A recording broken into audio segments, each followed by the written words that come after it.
Alright, so I want to talk again about FrameGen or lossless scaling, which I guess is FrameGen.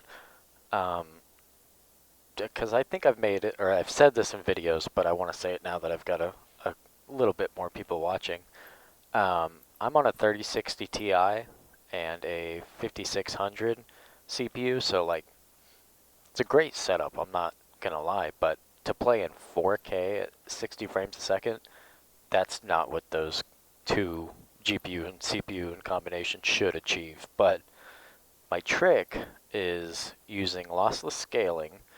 Let me get this little duck, little happy guy down here. Love him, but the way it works the best, because I remember trying it and hating it, and I spent $7 on it, and I was so bummed. Um, but as you can see, most of my settings are high. The anisotropic filtering is off and then on 16x in my NVIDIA control panel. Anyway, 4K shadows. You see a lot of high ultras. Um, but where I sort of save some room to make this lossless scaling work is, let me find it, hold on. My texture resolution is down to medium. I haven't tried low, but I might try that. I think I have to restart the sim to do it anyway.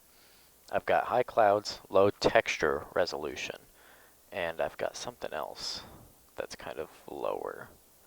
Where is it?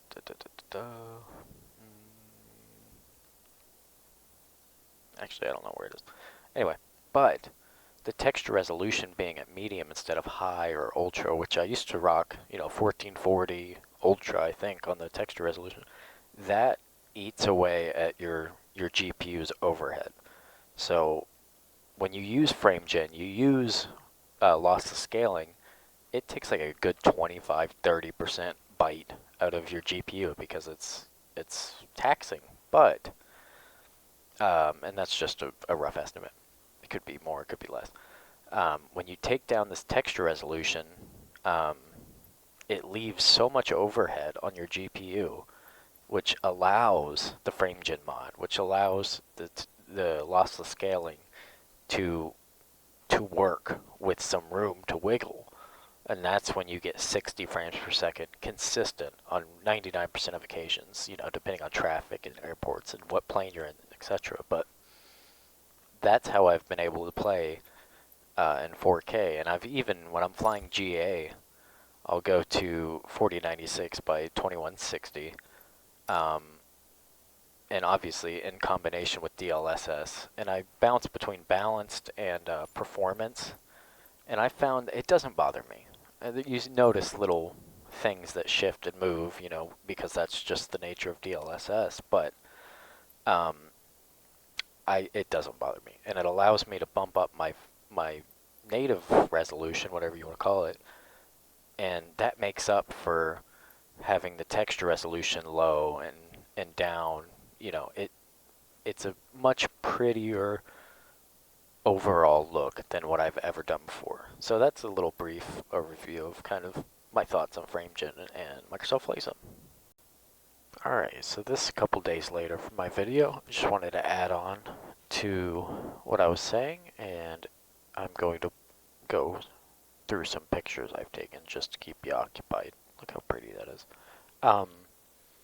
One thing that I've learned with Microsoft Flight Sim 2020, and it will go the same for 2024 as far as, the best graphics quality you can get, is don't be afraid to change it.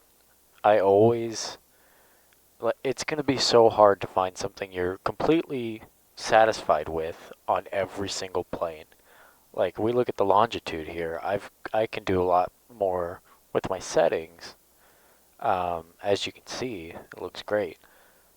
Then when I'm in the Phoenix, I might dial something back. And I get that's kind of a pain to do, but at the same time, I mean, look at what we have. People created this game that we can go in and fly an aircraft simulated, especially with the Phoenix, to the level that it is. So I feel like we take it all for granted so often that we don't realize how unbelievable Microsoft Flight Simulator really is. And we always have these gripes about this and that. This is bug. This is blah blah blah. But I mean, think of it as a whole. Think of this 10 years ago, 20 years ago. Like, look at this photograph. If you told somebody 10 years, 15 years ago this was a game, they'd go, yeah, right. Like, that's better quality than the cameras they had. And we just have that on our computers, on our Xboxes. Like, we don't realize how absolutely incredible this is and how little of an inconvenience it really is to go dial back your, change your DLSS to performance instead of quality, to bump down your TAA, whatever you're using. Like, it, look at that. That's insane. I forgot about all these. These are so pretty. Um, I guess you're getting a first-hand look at my future thumbnails. It's pretty much what I use all these for. Um, but yeah, don't be afraid to change stuff up, man. Something that you might want to write it down on a piece of paper. Something that reaches the most quality you can get in a particular plane, and a rough estimate of where you're going to be flying. Like, have that written down and just go, whenever you get in that plane. Um, or you can do a universal that works for everything. It's just going to be dialed back, of course. So, yeah, that's kind of my last 2 cents on this.